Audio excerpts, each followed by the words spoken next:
In this lesson, we'll finish adding our utilities to the site. All right, so now that our water's in place, we have our meter here with a little manhole over it, and we're also showing our water main. Let's take a similar approach to take care of our other three utilities, which are sewage, telecom, and also electric. So let's make some layers for those three really quick. So I'm going to add layer. We'll call this one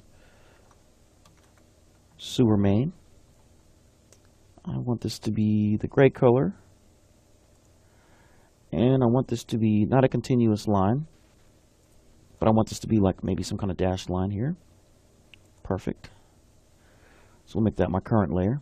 And I'm going to go in here and draw that out. So I'm going to assume that this runs back here. Now, a lot of this information that I'm actually plugging into this drawing is stuff that you'll get from the site analysis.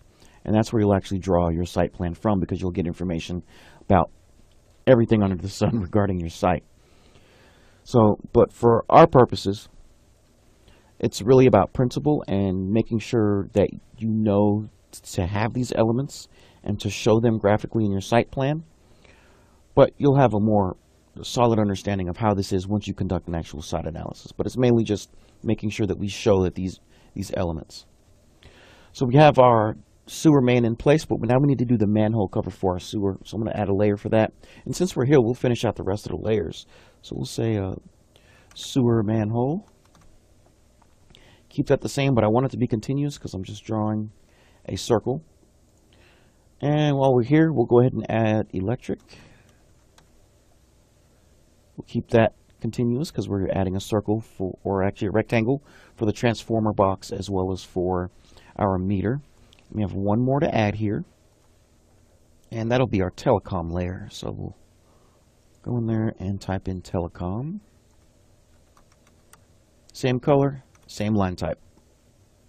So let's go to our sewer manhole here, make it our current, and we'll draw it in really fast. So this is going to be kind of hidden and nestled in back here, and I'm going to assume that that dimension's 1.5 foot radius or 3 foot diameter. So this will be our manhole, and this will definitely be supported by some text and some arrows, as well as what's going on with our line.